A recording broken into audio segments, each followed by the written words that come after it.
Welcome to Are You Quizzing Me? I am Vineet Nair with my co-host Aditya Kashyap. This is a quizzing trivia podcast show. Join us as we dive deep into history, science, pop culture, and so much more. Let's get quizzing.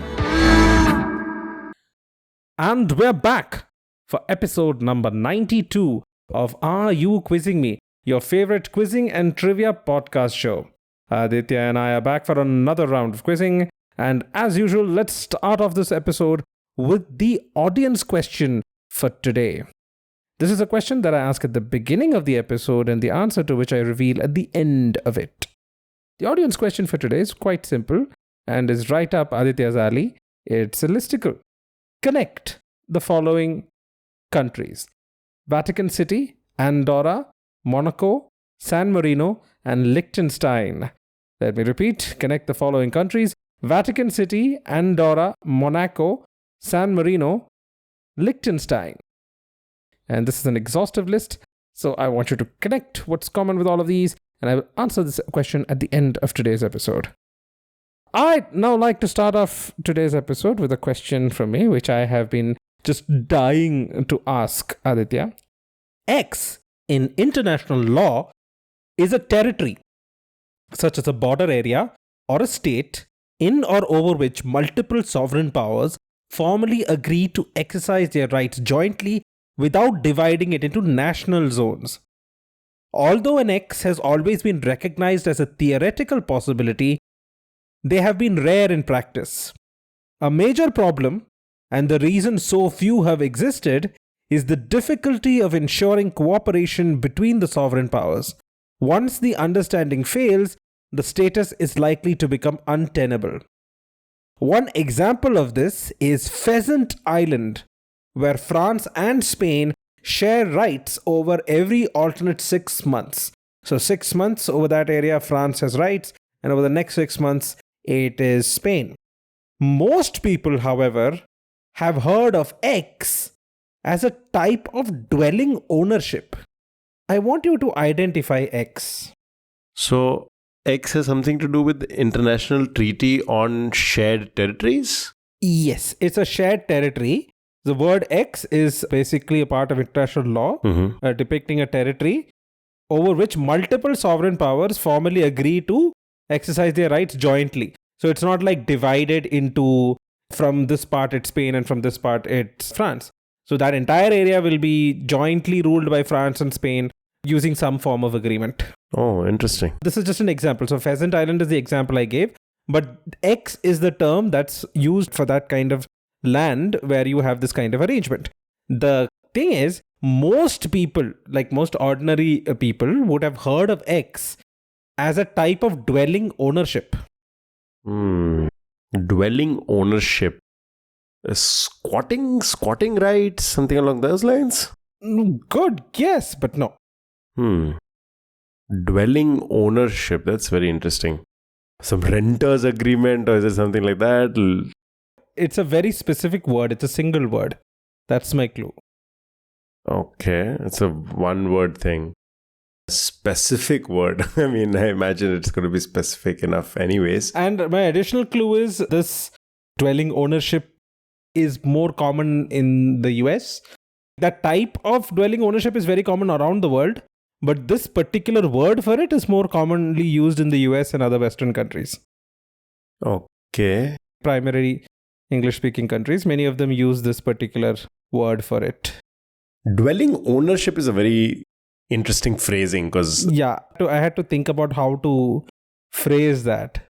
Ownership. I can only think of something like landlord. Okay, so this word itself is quite long. But again, most people would not refer to it by its full name. They would refer to it by a 5-letter contraction or shortening of it. 5-letter contraction. Builder, build. No. Lease is 5 letters. But no. Tenant, if you choose to not pronounce the last T, I guess. No, as I mentioned, this is a type of ownership. Condominium, condo. Exactly, yes, it's condominium.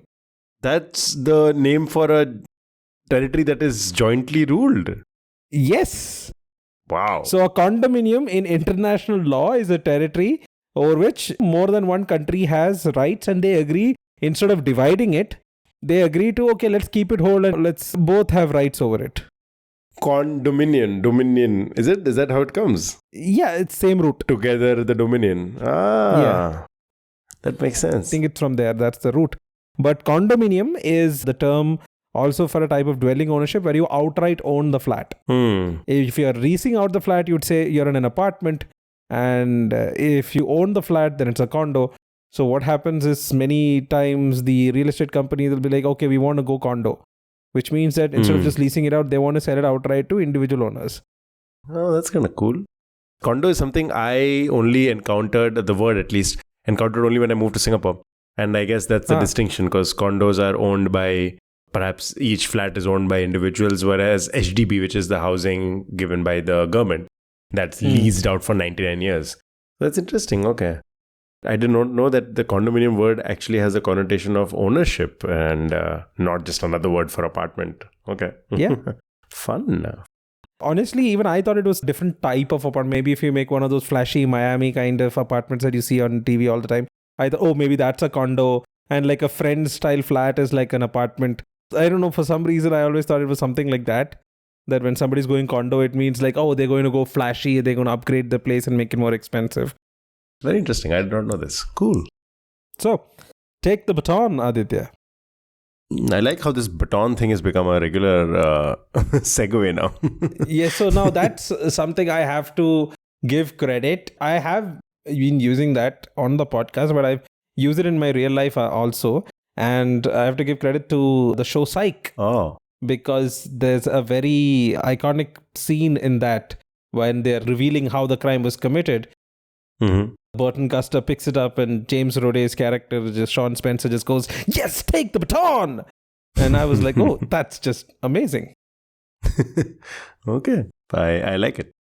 All right. So, Matthew Carter. Have you heard of this individual, Vineet? I've heard of John Carter. He went to Mars. And have you heard of a Matthew, I don't know, Riley? Oh, yes, Matthew Riley. Yes, I have heard of Matthew Riley. Well, neither of those people are relevant here. Okay. Matthew Carter was described in a New Yorker profile in 2005 as, quote, the most widely read man in the world. Okay. Okay. His greatest contribution to the world, I guess, happened, or rather was named, almost as an in-joke or as a reference to a certain tabloid headline. The headline covered the news that in a certain state in the United States, alien heads were found. And alien, of course, being alien in an extraterrestrial sense. So alien heads were found in a certain state of the United States of America. When Matthew Carter encountered this headline, he liked it. He was impressed by it. He wanted to pay homage to it. So later, in his greatest contribution to the world, which is what makes him the most widely read man in the world, he decided to use that headline to name his contribution. Admittedly, a very vague question so far. I expect you to crack it very quickly once I give you even the slightest of hints. So I'll let you kind of figure it out initially before I... Stew in my juices for now. Yes.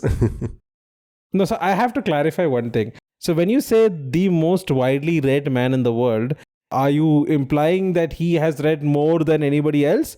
Or that his work is the most widely read in the world? The most widely read man. I see how you can define that as somebody who has read a lot. But no, it's neither of those very precisely, but closer to the second definition. Oh, okay. The most widely read man in the world. This question has gone into a completely different direction. I thought when you started off with the most widely read man in the world, there are a couple of individuals who've read the entire Encyclopedia Britannica. I thought it must be something related to that. No. But obviously no. Alien heads in a state, and then he was inspired by that and he wrote something, and that is very, very widely read. Mm-hmm. What is it that's so widely read that the New Yorker would call him as the most widely read man? Okay. So, as a hint, I'm not going to talk about the question as much as I'm going to talk about you. And the reason I thought this question might appeal to you is because Doc Vector, as Vineet is known in certain circles, also loves the world of design and typography and all of those very fancy, cool things. So here's a little bit of side trivia that whenever you see a very well-designed cover art for any of our episodes, that's usually Vineet's work. And he has a very nice font that he chooses. And for some reason, I've never been able to get my hands on those fonts. So if you ever see definitely a badly designed cover art in terms of font, that is usually my work, and the rest of it is Vineet. So you know who has made the cover art just by going by the font. But in any case, coming back to the question, this piece of trivia would appeal to you and the designer in you. Let me give you that as a first hint. Wow. Okay. Matthew Carter, alien heads. Oh, wait. Did he create a font? Ah, very nice. Yes, he did create a font. So he created a typeface. I think the correct term is typeface, not a font. So if he created a particular typeface that is the most widely read, it's too late for Times New Roman. That was for the New York Times. No, the Times, not the New York Times. It was for the Times newspaper. And that was somewhere in the 1900s, early 1900s, because we had that as a question, right, once. Mm-hmm. I believe we have covered that as a question, yes. It's not the same thing. I don't think it's the same thing. Because aliens, that is post 1947. Post Roswell is when that became a thing. The other font that I can think of, which has had like a huge impact that everybody sees everywhere, is Helvetica. But that's Swiss, right? Helvetica was Swiss. Yes, you're right. I would redirect you to thinking about what I described the headline as, because I did not give you the exact headline. Okay. About heads in a state. In a certain state in the United States of America. Oh, God, it'll be something clever. I hate it when you do that. It's actually very straightforward. It's not anything layered or clever as such. It's very straightforward. A specific state in the United States of America, and he decided to name it after that. Tacoma? I can't believe you're forgetting the most obvious typeface font that's named after a state in the US. Okay, now this is really... Oh, God. Okay, but props to you for cracking the most of the question. Matthew Carter is the most widely read man in the world. No props. For the New Yorker profile described him as the most widely read man in the world by considering the amount of text set in his commonly used typefaces, right? So apart from the... Oh, Calibri. Which American state is called Calibri? California, I mean like California, no. Calibri, I don't know. It's not even a play on the words. It's not a derivation from it's literally the name of the state. Oh shit, this is what is the name of the state? What are the 50 states now? I feel like Ross in that episode where he's trying to list all 50 states in his head. Oh God. New York, New Jersey, Maine, Philadelphia, Pennsylvania, North Dakota, South Dakota, North Carolina and South Carolina, Texas, Arizona, Colorado, New Mexico. I'm going to start listing all states. Does it help if I tell you it's a serif typeface? Yeah, like half the typefaces are serif typefaces. That's fair. It's inspired by Scotch Roman designs of the 19th century. Oh, God. I don't know if it helps, because as somebody who's not really into design, this would be Greek to me, or I guess Roman to me. If anybody who's in my Ambigram Facebook groups are listening, they're probably screaming at me right now. Oh, God. I'm completely blanking on the state. Rhode Island? No. Wisconsin? Montana? Which state? God, I can't remember a font which is named after a state. Okay. You know what? I'm going to give you another hint. This typeface is very similar to Times New Roman, actually. And the New York Times changed its standard font from Times New Roman to this font in 2007. Yeah. Okay, I'll give you one last hint, okay? Huh? The sister sans serif font of this font is Verdana. Vermont? No. Verdana is also, by the way, designed by Matthew Carter. Yeah, Verdana. Yeah, I know Verdana. We use Verdana. He has also designed the Windows interface typeface Tahoma. So literally one of the most popular typefaces. And the third one is... Should I give you a starting letter? Will that get you there? I don't think so. It's only one state in the US with that starting letter. Also the name of a country. Georgia. Oh, it's Georgia. It's Georgia. I completely forgot about Georgia. Yes, that was Georgia. Yeah, but when was the last time you ever heard about, something happening in Georgia? It's one of the most boring states in the US. Okay, I did not say that. It's not boring. I don't know if it's boring. I've never been there. So, but yeah. Well, I guess the last interesting thing that did happen was alien heads were found in Georgia. And that was a tabloid headline. When? This is just a tabloid headline. And Matthew Carter, just like the headline, and wanted to pay homage to it. So he decided to name it Georgia, the typeface that he designed. And I guess it made more sense than naming it Alien Heads, because that would have been a ridiculous name. Actually, that would have been a really cool name for a typeface, Alien Heads. When you said Alien Heads, for a second my mind went to Wingdings. You know that font Wingdings where you have all the different shapes. Georgia. That's a nice one, which I should have got. I shall bear the mark of shame from that question for a few episodes. I did not know of this process called hinting. Can you actually tell me about hinting? Font hinting. Because I was reading about this and it was designed by Matthew Carter, but was hinted by Thomas Rickner. And from what I understand of a cursory reading of Wikipedia, hinting or font hinting is the use of mathematical instructions to adjust the display of an outline font so that it lines up with the rasterized grid. I have no idea what that means. Yeah, so basically when you're making any kind of typeface, most of the time what happens is you draw it out first, right, on piece of paper. Mm-hmm. So you draw it out and then you have a piece of paper, then you vectorize it and then you create the fonts and whatnot. The problem is not all displays will display that correctly because displays don't display some things in vectors. They display it in pixels and pixels are discrete. Oh, okay. So you never get like a very smooth line. Right. So you have to kind of adjust it so that even though technically according to that line, maybe this pixel has to be black and end up on the end of it, you might have to remove it so that when you're seeing it on a pixel display, it actually looks like what it's supposed to look like. Right. Oh, I never even thought about that. Very interesting. So cool. And there's another thing that's quite important, which it's one of the things that I always look at to identify if it's a well-made typeface or if it's not, is to look at the kerning. Mm-hmm. So a kerning is basically the space between the letters when you type it out as a word. Mm-hmm. Now it's straightforward, right? Mm-hmm. Mm-hmm. But the thing is, that's very straightforward if all your letters are verticals or, right angles, then it's easy. But what happens when you have round letters? Got it. Like how much distance do you put, right? Exactly. So how much distance do you put? So you might have to actually decrease the distance between round letters. If round letters curve away towards the bottom or towards the top, so that creates the illusion of more space. Right. Very interesting. Never even thought about these nuances. Yeah. Once you know about it, you see mistakes of kerning everywhere. One of my pet peeves, quite improving nowadays, but over the past 10 years, if you look at a lot of Indian movies, the typography of Indian movies sometimes is just horrible.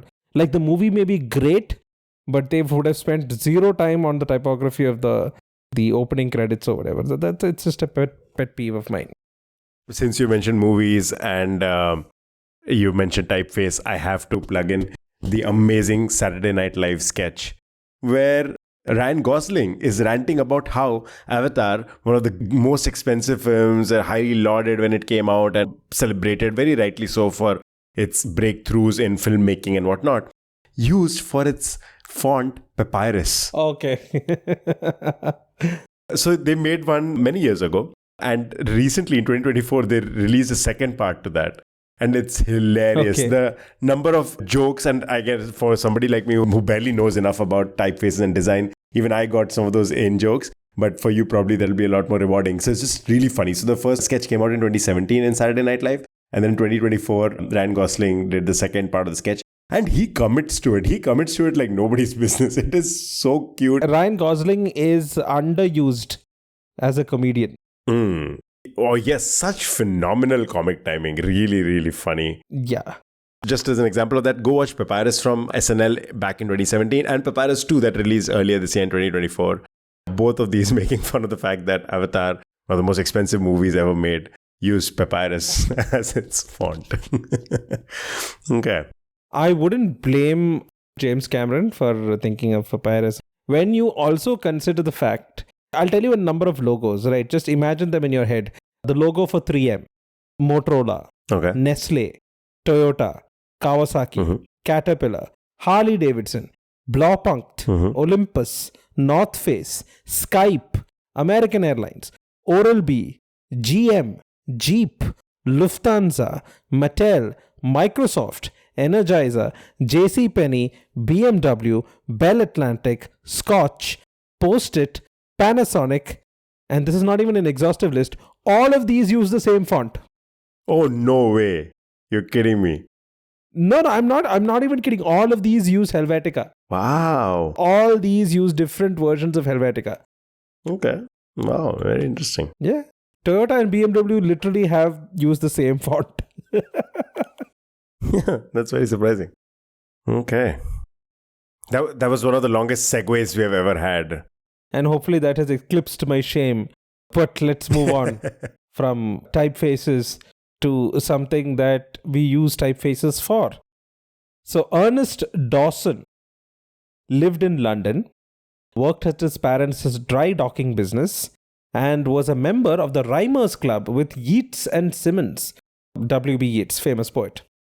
Both of Dawson's parents committed suicide, and Dawson, who already had a foot fixed home, also died at the age of 32.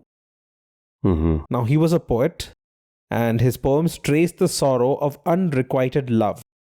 And his poems are the source of two phrases, one very famous and the other is somewhat famous. So the somewhat famous phrase is Days of Wine and Roses. I don't know if you've heard of that particular phrase, but Days of Wine and Roses. Okay. The other phrase, which is a 4-letter phrase, let's call it X for now. Okay. This phrase came from the third stanza of his poem, Non sum qualis era bene sub regno senre, which is Latin and the pronunciation of which I have butchered. Name of the poem is not important. I will read you the stanza, the 6 lines from that particular stanza, and see if you can tell me the phrase that I'm talking about. Okay.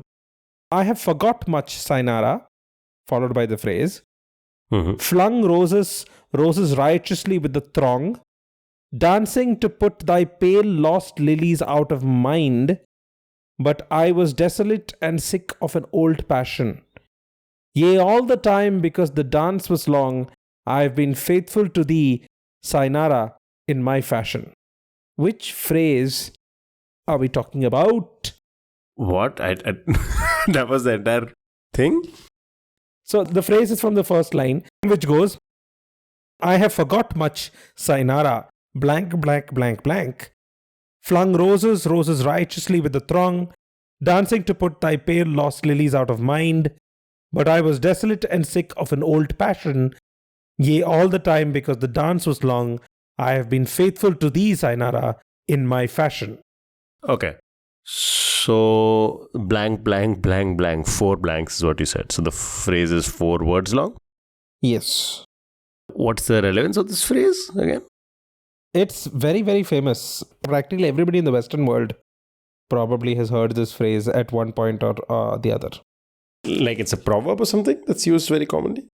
Yeah, people kind of use it like a metaphor or something nowadays, but it became famous first as the title of a novel and then later a movie. That's a very big clue. A novel and then a movie. Yeah, and I don't think I can give any more clues because that's practically it. Grapes of Wrath, but that's 3 words. Actually, it's the Grapes of Wrath, right? So it would be 4 words, but... But I'm guessing it's not the case, yeah. Ooh, what is that Stanley Kubrick film? And that's also based on a novel adapted into a film. For Whom the Bell Tolls. But I don't know if that was Kubrick. No, For Whom the Bell Tolls is Ernest Hemingway's book, which I don't think was... Oh, no, I was thinking of Paths of Glory, yeah. But Paths of Glory is again 3 words. Book adapted into movie, very popular, everybody's heard of it. Also used as a phrase sometimes. Gone with the Wind. That fits the bill. Aha! Yes, it is Gone with the Wind. I was reading the poem out to you so that you would probably understand the meter, because it says passion, fashion, so it's an alternating meter, which means that the last word would have to rhyme with lost lilies out of mind. That doesn't help because it's not wind. Gone with the Wind is not. It's wine. Yeah, but I can't call it mint, lost little lilies out of mint. I couldn't say that. That would have helped me a little bit if you just said that. Yeah. So Margaret Mitchell's seminal novel, Gone with the Wind, which then became a huge movie with Vivian Leigh and Cary Grant, Gone with the Wind, multiple Oscar award winner. I have a follow-up question. Okay. Ernest Dowson is also responsible for the earliest written phonetic mention of which English word?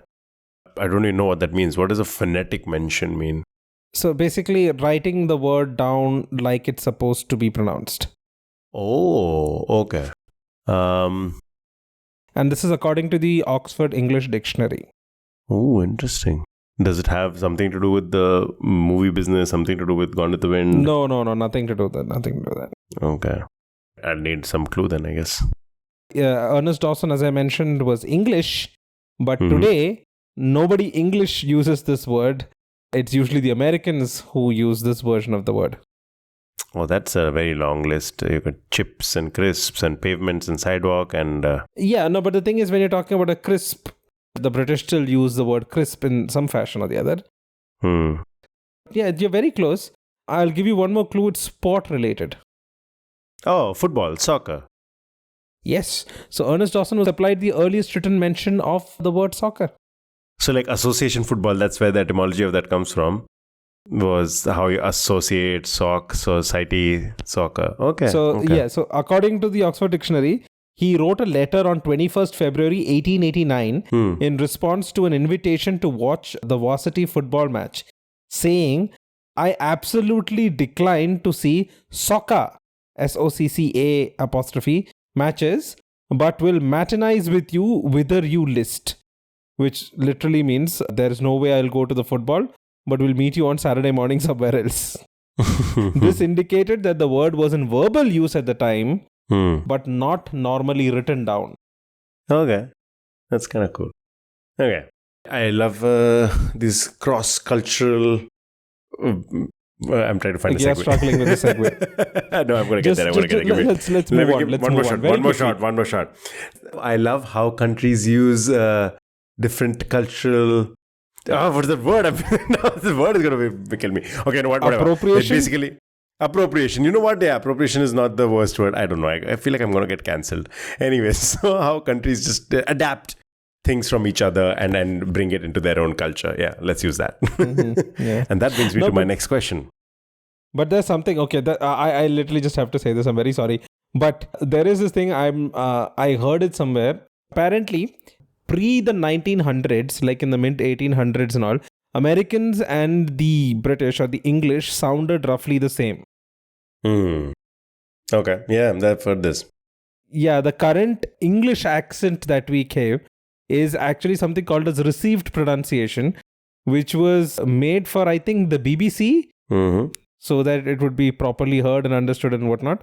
So that's the pronunciation that the posh accent, that crisp language, which is so addictive. So that pronunciation is actually because of the BBC. And prior to that, all Americans and most Americans, at least the Midwestern accent and the English accent was practically the same. Yeah, so I actually learned about RP, received pronunciation, very recently in an acting context, actually. So yeah, we were talking about accents and I had never heard of RP.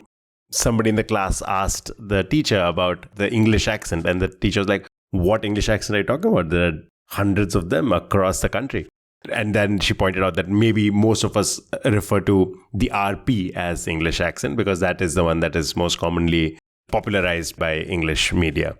RP is what we think of as English accent and is not necessarily the OG or the original accent back in the day. That would have been probably closer to what the American accent is today, which is very interesting.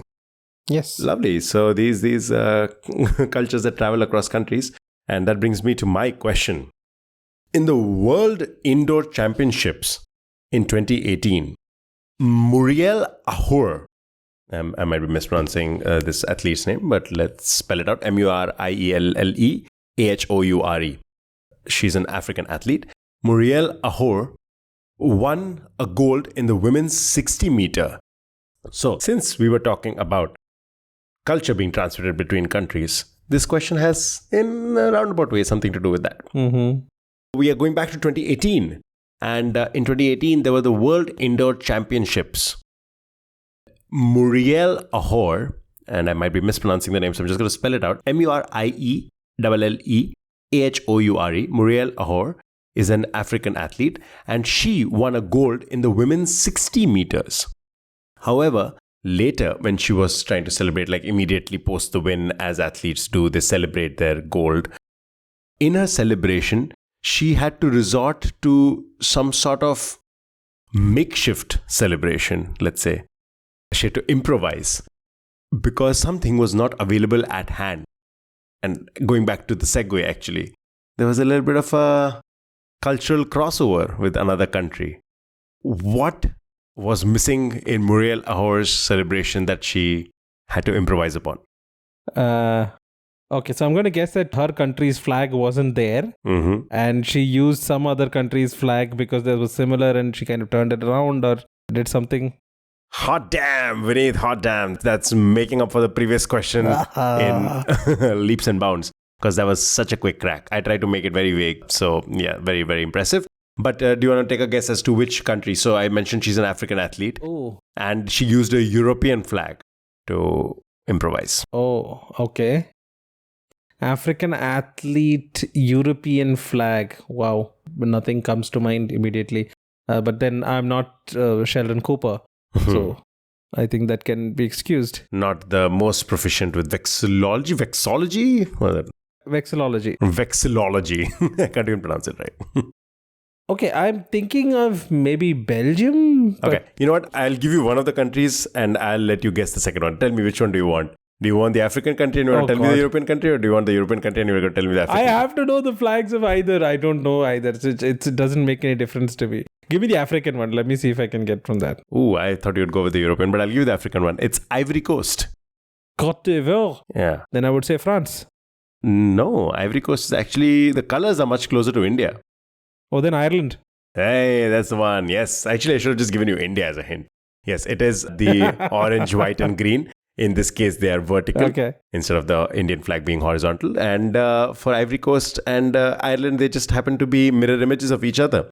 So when this athlete could not find a flag of Ivory Coast nearby when she wanted to take her victory lap right after the win, she decided to just borrow an Irish flag from an Irish athlete and use that for her celebration, which I think is a lovely little moment. Lovely, lovely. But I think the pronunciation is Muriel. Okay. I think it's, Muriel, like Chandler Bing's middle name. Okay. But just again, clarification, what sport was this? So she is a sprinter. She's an Ivorian sprinter who competes in 60 meters, 100 meters and 200 meters. This particular victory was for 60 meters. Okay, I wasn't aware there was a 60-meter sprint. Wow, okay. Yeah, it's actually part of the World Indoor Championships in athletics, which is organized by the IAAF. I think it is held every 2 years, yeah. Okay, nice. Moving on from indoor sports to something that you would probably use for some indoor recreation. Smooth. Or maybe outdoor recreation, but God knows. So, while there are many celebrity tequila brands from public figures like George Clooney, his brand is called Casamigos, to Kendall Jenner, who has a very weirdly named 818 tequila. Okay. Wind Repair reports that Cabo Wabo tequila by X was the original celebrity tequila launched in 1996. Okay, so Cabo Wabo tequila was launched by this public figure X, and it was launched in 1996. Though X's name might suggest an Arab origin, his last name being the mother of all Arab names, X is actually of Irish and Italian descent. So who's X? Did you say mother of all Arabic words? Of all Arab names. Names? Yeah. Wow. It's a creative way of phrasing that particular clue is all I'm going to say. Maybe when you hear the answer, it'll make sense. Okay. I can tell you one thing. If Bertie was here, he would probably answer this question in like 0.25 seconds flat. Oh, this is a musician. It's a musician, isn't this? Ay, ay, ay. No way. Are you putting me through the grinder for a musician when I have... No, so that's why I gave you the second clue, right? Though X's name might suggest an Arab origin, his last name being the mother of all Arab names, X is actually of Irish and Italian descent. Again, I don't know why you assume that I know anything about the ancestry of any musician in the world, let alone somebody who is famous for coming up with a tequila brand. First of all, let's just put one thing out there. He's not just famous for, a tequila brand. He's famous for something much, much better. No, I was thinking about this when I was editing the 90th episode, and the way, well, both you and were reeling off names of like bass guitarists in that question about Dil Se. Oh, wait, no. You're mistaken. I did not do that. Bertie was reeling off names. I was reeling off bands. That's it. And not successfully either. To me, both of you sounded very, very well versed with this particular industry. In any case, I feel like I am woefully inadequate in my knowledge. Yes. Which is why the second clue. Okay. Give me something. Give me the name of a famous song or some album or anything. Okay, that I will give you at the end because it's very easy to do that. Okay. I will give you an indirect clue first. Give me. When you have a band, so usually have the lead singer of the band being really, really famous. The thing is, this band's lead singers are very, very famous. And their guitarist is also very famous. And the band is actually not named after the lead singers, either of them. Okay. It's named after the guitarist. I mean, like, that's your biggest clue. Oh, it's a band named after somebody, and it happens to be not the singer but the guitarist. Yes. This because I have gone through trivia in the past where I was like, oh, this should be fun trivia to ask Vineet. I know a bunch of band name etymologies. Oh, nice. And I feel like I believe this is Van Halen? Eddie Van Halen? Oh, very nice. Okay. Yes, so Eddie Van Halen, obviously, yes. He also had a mention in our previous episode with Bertie. Go listen to that. Yes, so the band is Van Halen, but X is not Van Halen. Okay. So you have the band now. Who was a lead singer of Van Halen would fit this criteria. Okay, I can also now tell you the reason why Bertie would answer this flat is because Cabo Wabo is a Van Halen song. Oh, okay. Wow, that's a great clue right there for somebody who knows Van Halen songs. Exactly. But for somebody who doesn't know Van Halen songs, the last name again might suggest an Arab origin, his name being the mother of all Arab names. This is my clue to you. What does mother of all Arab names even mean?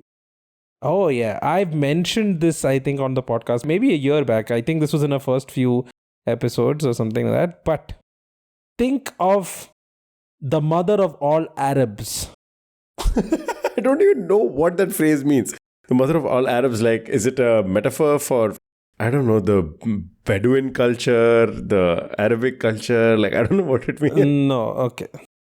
Another clue I can tell you is think of a comic strip Viking that may help you. Comic strip Viking. Oh, I'm thinking of one comic strip and the name is just out of reach, but I can think of... For those who are listening, Aditya is currently in Abu Dhabi. And so because he's in Abu Dhabi in the UAE, I am going to give a UAE related clue. Oh, lovely. So Aditya, you as am I, are a child of the 90s, or at least the latter half of the 90s. So let me just give you this clue. This comic strip used to appear in Young Times, which was the youth magazine from Khalij Times, which is one, I think, the biggest newspaper in UAE. Yeah, no, I know what you're talking about. There's a Viking cartoon comic strip thing, and I'm forgetting the... It is something... I don't know why I'm thinking Ivan the Horrible, but I don't think it's Ivan the Horrible. Ivan the Terrible. Oh, you're very close. You're very close. Something the Horrible or something the Terrible. It is the Horrible. I'll give you that. It's horrible.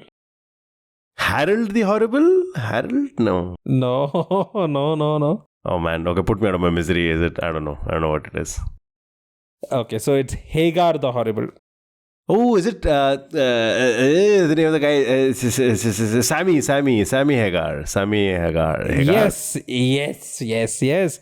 So Sammy Hagar, it's the curse of Eddie Van Halen that he had a band named after himself. But both the lead singers, the first lead singer, David Lee Roth. Yes. Yes, David Lee Roth. And after David Lee Roth left Van Halen, Sammy Hagar, who became the lead singer of Van Halen. Both of them ended up being more famous as, than Van Halen himself. So now do you get the clue that his name might suggest? How is Hagar the mother of all Arabic names? Oh, okay. This is going to be a little controversial, but chalo, I'm going to say it anyway. If I told you that all the problems of the Middle East are because one woman couldn't get pregnant. Tread very lightly. Okay, go ahead. So when you're talking about Islam or Christianity or Judaism, they are all called a particular name, right? They're all called Abrahamic religions. Yeah, Abrahamic faiths, yeah. Yes, so because we are talking about Abraham. Abraham was the progenitor of all the Jews and the Christians and the Muslims. So Abraham was trying to get a son. And he was not able to. And so he had a wife by the name of Sarah. And he was trying to get a son through Sarah, but he was not able to. And so he begot a son through Hagar, who was an Egyptian slave and handmaiden of Sarah.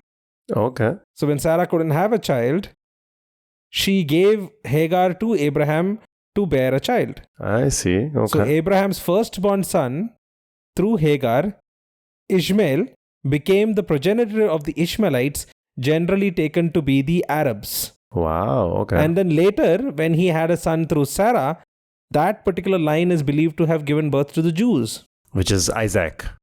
Yes. Isaac was the son of Sarah, who begot the Jews, and then Ishmael, the son of Hagar, who begot the Arabs. So technically, Hagar is the mother of all Arabs. Wow. Okay. Cool. That was the clue. A very cryptic clue I had put in it, but turned out to be too cryptic. Yeah, for me at least. But no, that was a fun piece of trivia, and I'm so glad I did not take as long as I thought I would.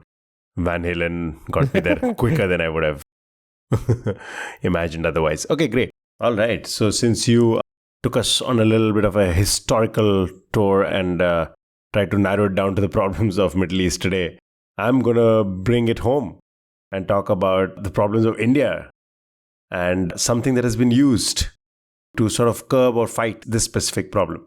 And the problem I'm talking about is political corruption. Oh, God. So, what are you talking about? There's no corruption in India. Yeah, you are sitting in India. You can hide behind that facade. But since I'm in Abu Dhabi for a while, at least I can claim that there is corruption in India still. And to fight the systemic political corruption in India, there is a specific protest that angry active citizenry of India have used to, in a way, to mock or to deride the government functionaries who solicit bribes in return for services, which are technically supposed to be free. And most people in India would have encountered this or have heard about it. As of August 2014, there were 2.5 million such protests. So it has been done way too many times as a sign of protest or as a sign of anger from the citizenry. So what is it that I talk about that people do to protest against, like I said, people in the government asking for bribes in exchange for services meant to be free? Dharna?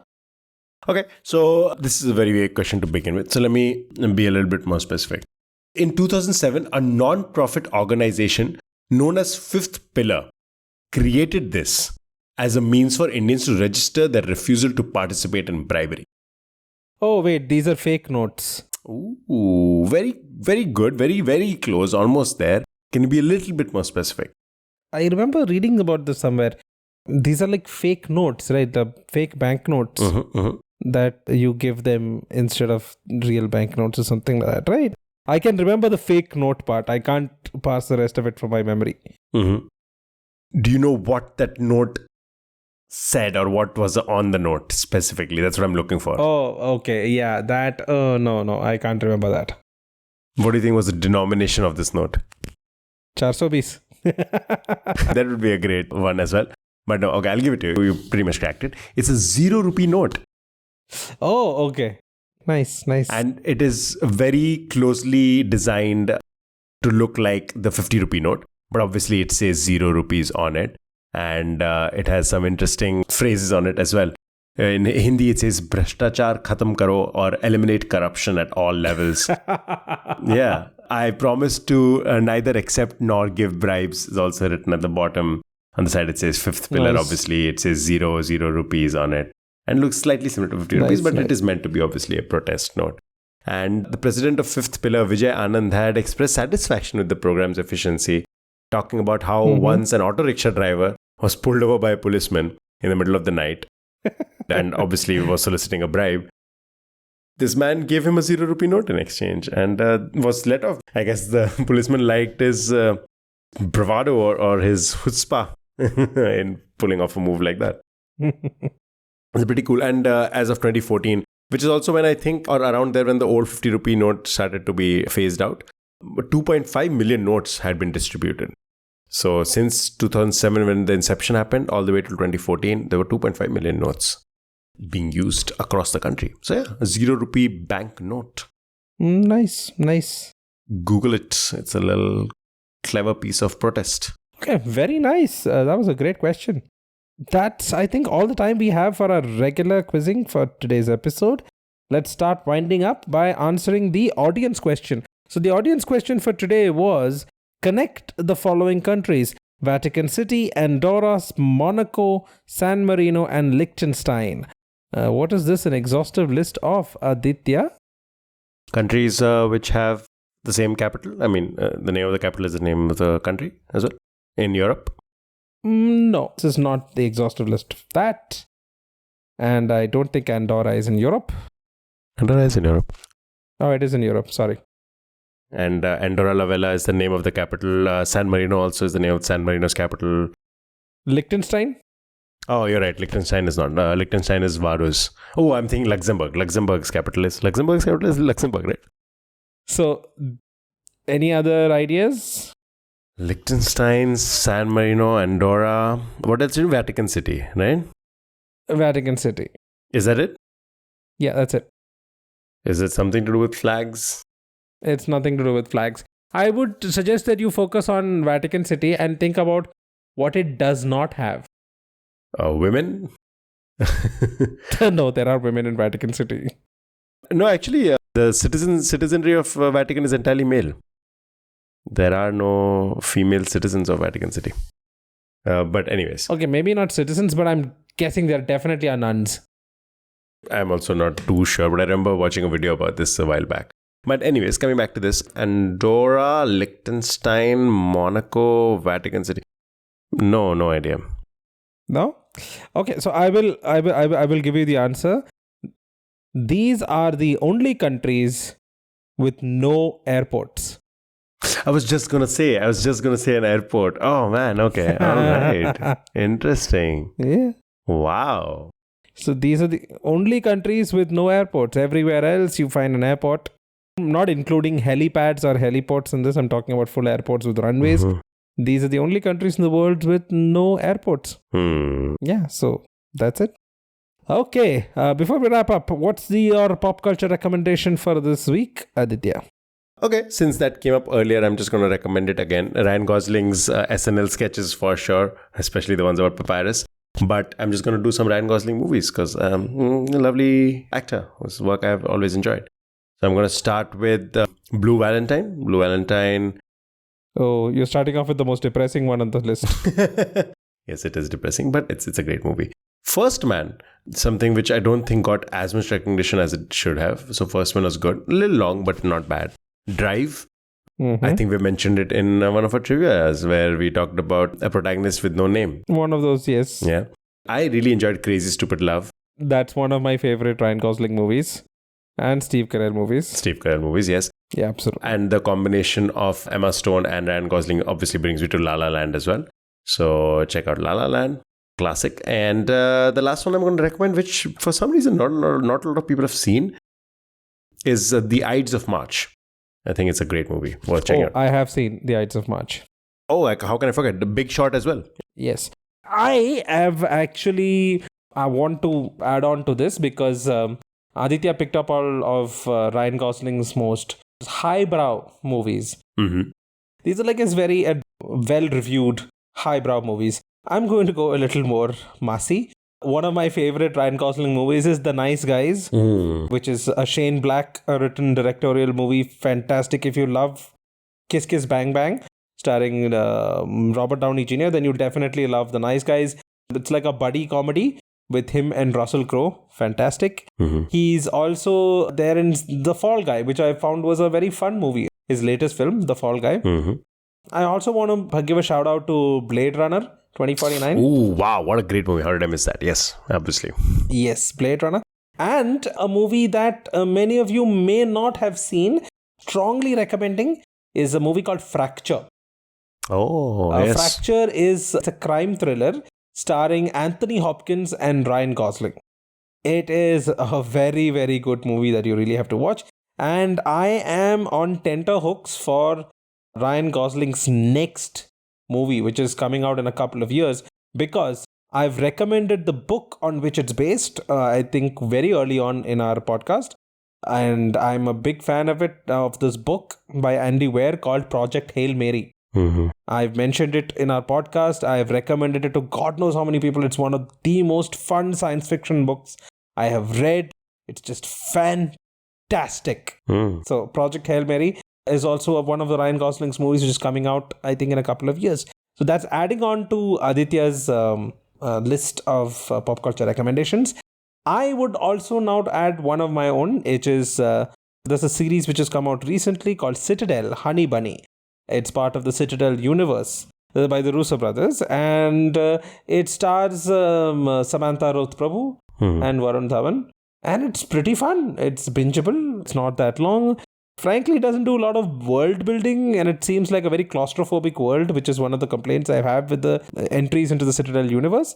But it's fairly fun, something that you can watch on a weekend without spending too much effort or thinking too much about it. So those are my pop culture recommendations for this week. Fun. Yeah, that's all for this episode. Thank you all for listening in. We hope you enjoyed the show and learned something new. If you liked what you heard, please subscribe to our podcast and leave us a review on your favorite platform, wherever you get your podcasts. It helps us reach a wider audience and allows more people to discover and enjoy the show. And I'm going to hijack Aditya's line today and say, if you love this podcast, please, word of mouth is also one of the best ways for a podcast to grow. So recommend it to somebody, your friends, family, even your enemies. Maybe that'll bring you guys together. So we would appreciate you spreading the word. We'd also love to hear from you, feedback, suggestions, and even trivia. You can reach us on Instagram at Are You Quizzing Me? You can send questions to us to ask on the show. Just put the name of the quizmaster in the subject line at areyouquizzingme@gmail.com. I just have to put a caveat here. We do get a couple of questions which don't end up on the show. Please don't feel bad. Please keep sending us questions, because sometimes the questions themselves may not translate well to this kind of podcasting format, and that's why sometimes we don't always ask all the questions that you send in, but please continue to do so. We also have a community on Reddit, r/areyouquizzingme. We appreciate your support and look forward to sharing more episodes within the future. Oh, I forgot. We are also available on YouTube. So check us out on YouTube. And I have hopefully left Aditya with nothing left to say. So thanks again for tuning in and have a great day. See you guys next week.